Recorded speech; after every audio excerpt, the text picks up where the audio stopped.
눈성형 환자분들을 많이 이제 상담하다 보면은 이제 환자분들 중에 눈이가 꺼진 경우, 이 부위가 지방도 없고 휑하게 꺼진 환자들을 종종 볼 수가 있습니다.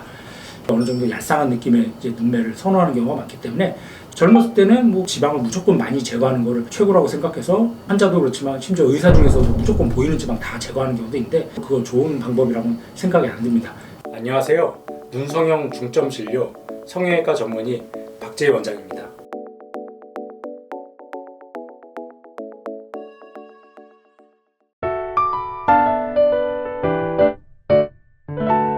눈성형 환자분들을 많이 이제 상담하다 보면은 이제 환자분들 중에 눈이가 꺼진 경우, 눈썹 바로 밑에 이 부위죠. 이 부위가 지방도 없고 휑하게 꺼진 환자들을 종종 볼 수가 있습니다.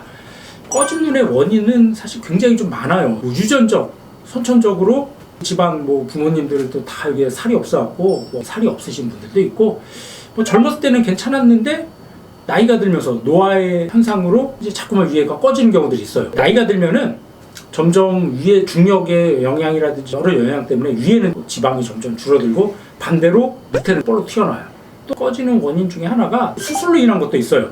특히 젊은 사람들 눈피가 답답해서 수술할 때, 눈수술할 때 지방을 많이 제거하는 경우가 있거든요. 젊었을 때는 뭐 어느 정도 지방을 제거해도 괜찮죠. 왜냐면은 피부도 두껍고 답답한 눈보다는 좀 어느 정도 얄쌍한 느낌의 이제 눈매를 선호하는 경우가 많기 때문에 젊었을 때는 뭐 지방을 무조건 많이 제거하는 것을 최고라고 생각해서 환자도 그렇지만 심지어 의사 중에서도 무조건 보이는 지방 다 제거하는 경우도 있는데 그거 좋은 방법이라고는 생각이 안 듭니다. 젊었을 때는 뭐 그렇게 해도 뭐 괜찮을 수 있겠죠. 그렇지만 아까도 말씀드린 것처럼 노화의 현상이라든지 여러 가지 이유 때문에 나이 들수록 지방이 꺼지게 돼요. 그런 경우는 어쩔 수 없이 오히려 다시 지방을 빼다가 다시 또 지방을 넣어줘야 되는 그런 아이러니한 케이스도 생길 수밖에 없습니다. 그래서 젊었을 때 눈 수술할 때는 무조건 지방을 많이 빼낸다고 좋은 건 아니고 적당한 정도의 지방을 좀 남겨놔야지 나이가 들었을 때도 좀 자연스러운 모습을 유지할 수 있겠죠. 또 지방이 꺼지는 이제 케이스 중에 하나가 유전적으로 다른 가족들은 괜찮은데 나만 유독 좀 꺼진 경우가 있어요. 그런 경우 눈을 잠깐 만지거나 비비는 습관도 눈 위에 지방이 꺼지는데 영향을 미치게 돼요. 그게 왜 안 좋냐면 자꾸만 비비게 되면은 밝은 이미지가 아니라 어두운 이미지로 자꾸만 바뀌게 되죠.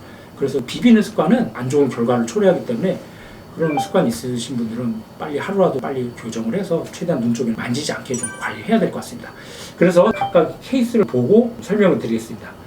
첫 번째 환자분은 수술한 적은 없는 이제 중년 환자분인데 이분은 뭐 젊었을 때는 뭐 약간 오히려 피부가 얄쌍하면서 예쁘고 그런 눈이었는데 나이가 드니까는 노화에 의한 현상으로 눈썹에 윤곽까지 드러날 정도가 되고 이렇게 꺼지게 되면은 단순히 미용적으로만 보기 안 좋은 게 아니라 눈두개도 되게 무거워져요.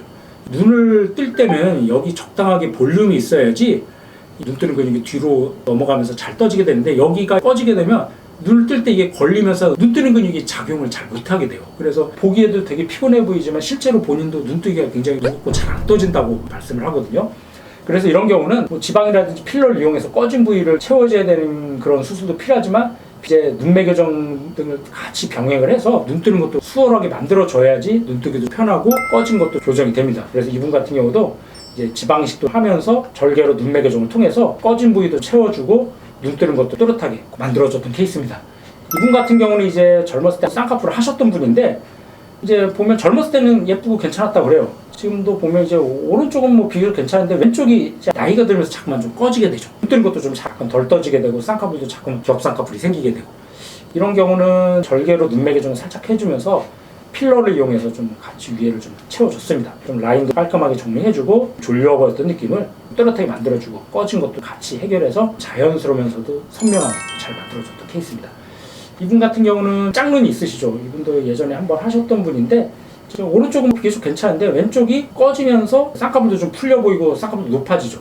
그래서 이 꺼진 정도도 아까 환자도 그렇고 이분도 그렇고 보통 보면 대부분 오른쪽보다 왼쪽이 많이 꺼지는 경우가 많은 것 같아요. 오른쪽 눈은 오히려 약간 돌출된 느낌이 있다면 반대로 왼쪽 눈은 꺼져 있고 좀 들어간 느낌. 그래서 이분도 보면 오른쪽보다 왼쪽이 많이 꺼지면서 눈뜨림도 약하고 전체로 눈 크기도 작죠. 그래서 이런 경우도 눈매를 통해서 피곤해 보이는 인상을 개선해주고 좀 꺼진 것도 좀 같이 교정을 해줬던 그런 케이스입니다. 마지막 케이스 같은 경우는 젊은 환자분인데 보면은 젊은 분인데도 눈이 되게 피곤해 보이죠. 이 환자 같은 경우는 자주 비비는 그런 환자분들한테서 종종 발견할 수 있는 케이스인데 지금 이분 보면 눈이가 꺼진 것도 있지만 색소 침착이 있죠. 이런 경우는 단순히 피부만 변성이 오는 게 아니라 도 많이 꺼지게 돼서 점점 이제 꺼지게 되고 그러다 보면 이게 눈이 잘 안 떠지죠. 그래서 이런 경우는 눈매개 정도를 통해서 졸렸던 느낌을 좀 또렷하게 만들어주고 꺼진 부위도 뭐 필러 등 지방 이식 등을 통해서 좀 같이 해결해주고. 그래서 이런 케이스들은 비염이나 알레르기, 렌즈를 또 오래 끼는 경우도 이런 경우가 생길 수가 있습니다. 그래서 최대한 좀 눈 쪽에는 자극을 주거나 만지지 않게 관리하는 것도 건강하고 젊은 눈매를 얻을 수 있는 비결입니다. 그래서 정리하면은 이제 꺼진 눈 같은 경우는 단순히 미용적으로 뭐 피곤해 보이고 이제 나이 들어 보이는 것뿐만 아니라 눈 뜨기도 어렵고 보통 이제 눈 주위에 지방이 없는 분들이기 때문에 그런 경우는 이제 눈물샘의 기능도 떨어져요. 그래서 그런 분들은 보면 항상 눈이 불편하고 가렵다 보니까 자주 만지게 되는데 악순환이 반복이 되다 보니까 최대한 비비지 않게 필요한 인공 눈물 같은 걸 좀 사용하는 게 도움이 될 것 같습니다.